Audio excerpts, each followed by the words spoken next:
Hola clase y bienvenido a lección 4, la familia y el vocabulario de la familia, capítulo 4. So today's lesson is just chapter 4, vocabulary, la familia.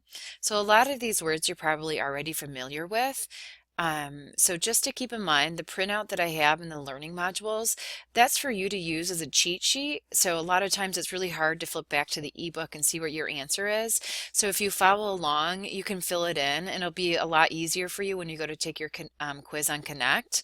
And also it's a great way to memorize things. But as we get further into the lessons, I'll put a lot of the same questions that I have in my lesson in Connect. So if you're following along with the printout, your life is going to be a lot easier and you have a higher chance of getting something correct the first time. So vamos a comenzar. So with vocabulario, the pronunciation sometimes can be the most difficult part. So remember in Spanish that you pronounce every syllable. So we'll just start at the top. El abuelo, la abuela, los abuelos, el padre, la madre, los padres, el hijo, la hija, los hijos. Also in Spanish, the H is always silent. El hijastro, la hijastra, el hijo único, el hermano, la hermana, los hermanos, el hermanastro, la hermanastra, los gemelos. Oh, yo tengo duplicado. So actually this is a duplicate side, but because we just did it, let's see how good your memoria is. Let's see how good your memory is. El hijastro is stepson. La hijastra is stepdaughter. El hijo único is an only child. El hermano, brother. La hermana, sister. Los hermanos, siblings. El hermanastro, stepbrother. La hermanastra, stepsister. Los gemelos, twins. I didn't give you a lot of time to do that last one, but remember in Spanish, you need to see and hear a word 7 times before your brain memorize it. And if you're anything like me, I definitely need like 15 times. So repetition, whether it's through going through these presentations and doing what I just did, or making flashcards, those are the best way to learn any language. So the next screen, el tío, la tía, los tíos, el sobrino, la sobrina, el primo, la prima, el nieto, la nieta, los nietos.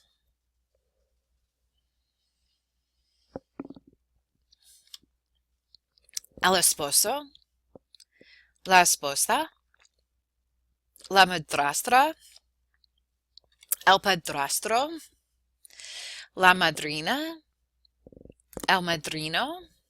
Ooh, so just know, oh, it's right, godmother and godfather. So el suegro is father-in-law, la suegra, mother-in-law, el cuñado, brother-in-law.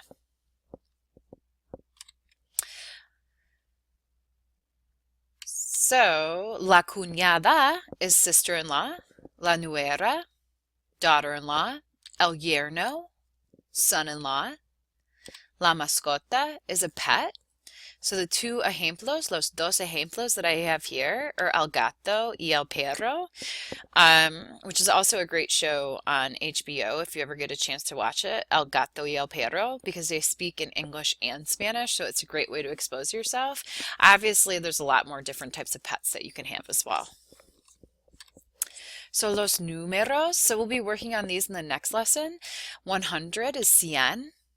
101 is 101. 200, 200, 300, 300, 400, 400, 500, 500. So that's a word you might need to see 15 times before you memorize it. Usually 500 can be difficult to remember. 600 is 600. 700 is 700. 800. 900. 1000.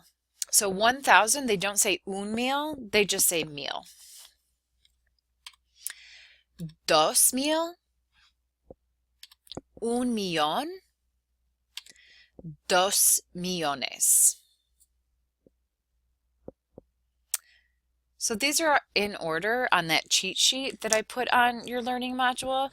So it's just a great way to not be flipping back and forth and for memorization. So aquí nosotros tenemos los adjetivos. These are your adjectives. Some of them you might be really familiar with from chapter 1 or from the Spanish 101, and others might be new to you, or it could be just really good repaso, review.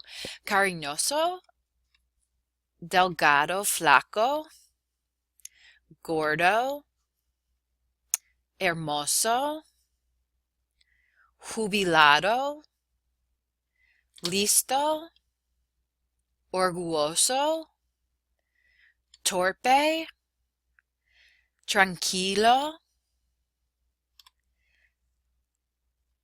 travieso, unido, viejo, extrovertido, obediente, responsable, alto, bajo,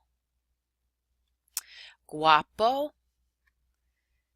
joven, moreno, nervioso, pelirrojo, perezoso, rubio, trabajador. Estos son los eventos. So these are usually family events, los eventos de familia, el bautizo, la boda, el cumpleaños, el divorcio, el matrimonio.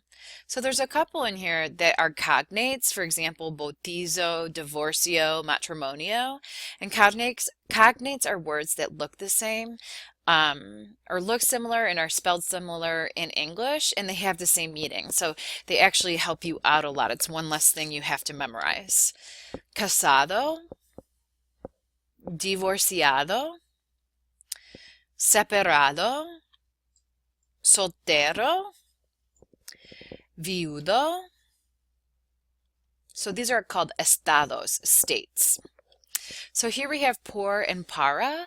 Para plus infinitive. An infinitive is a verb in the unchanged form. So before it's conjugated, so correr, hablar, comer. Por ejemplo,